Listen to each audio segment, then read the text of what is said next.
Qawwee koo boraatii koo karraa saasa liqimsu yaada garaa koo keessaa dandeenyaaf hin ibsu. Rasaasatti guuttadhee gaafan banu cancala biyyoo gurra qabatee fiigee lixa daggala wal caccabsee gulufa wanta qabu harcaasee qawwee nageenya buusu nagaadhee mancaase. Allaatti waaqarra kaatu bineensi bosona keessaa sagalee qawwee kootii hin jaallatu ni dhiyeessa. Ati garuu aartii koo dubbii jabduu nagaa buusuufis taanaan gita tokko iyyuu hin qabdu. Nagaa buusuufis taanaan gita tokko iyyuu hin qabdu. Galatooma ulfaadhaa. Eenyu kan na hubatu? Ati sirriidha naan jedhu. Hunduu mudaa koosaa bukkee darbuu asaasee ijaan lafaan kaasee fuudhee nafaan nadhaa. Utuu danda'amee fi na dhabamsiisuu yaada. Qe'ee koo irraa naree ofii dhuunfachuu yaala. Mee eenyutti maddu? Ani dhugaa kan koo keessi koo gubatee mogoleen na laafee gitintaraatee ol jechuu dadhabee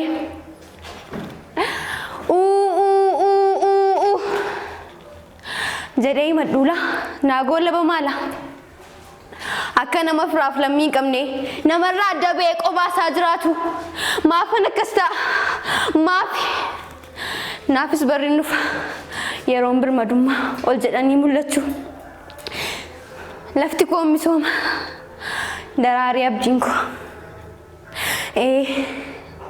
naafis barri nufa.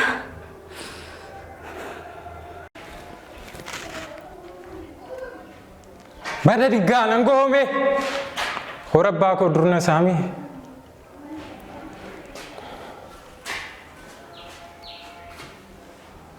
Silaa dansaa utuun korma fidee qalee garuu waa'ee kormaa waa'ee dhiigaa natti nimne murre jaarsaa warra langaa. Dhugaa waaqaa dhugaa lafaa hin dhageenya gurraan qabu korma qalmaa asii hin qabu. Waa'ee kormaa hin dhageenye dhoksaan fidee bosonan keenya. Ishoo gurbaa baga moote baga balassi qanaate tarii har'aa kaasee horri keeti akka jaarsisii muretti kunaaf ulee ceekaa ulee saawwaa ulee tikaa har'aa kaasee anuu beeka. Kan koo ameessa akka gu'e hankoo abdiin akka du'e hankoo niitiin kallee hin qabdu hankoo maatiin cooma waadu kee ijoolleen aannan dhudhaati hankoo beelaan wal gajaati.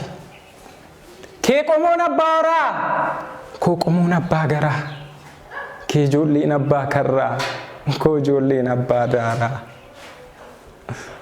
Hankee niitiin dibattu koo niitiin saakachooftu kee saawwi gabbataa koo saawwi huqqataa. Kee ijoolleen hunattu koo ijoolleen gubattu kee karri muddamaa koo karri xuuxamaa kee bassaan galaana koo dubbiin fallaana kee egereen qabbana koo egereen dukkana. Kunoo fudhu ulee ceekaa ulee saawwaa ulee tikaa har'aa kaasee anuu beekaa. Tarii har'aa kaasee horri keeti akka jaarsisii muretti kunoo fudhu ulee ceekaa ulee saawwaa ulee tikaa har'aa kaasee anuu beekaa. Kee qeen akka boone koo qeen akka one hankoo ameessa akka gu'e hankoo abdiin akka du'e. Hoo fudhu ulee ceekaa ulee saawwaa ulee tikaa har'aa kaasee anuu beekaa.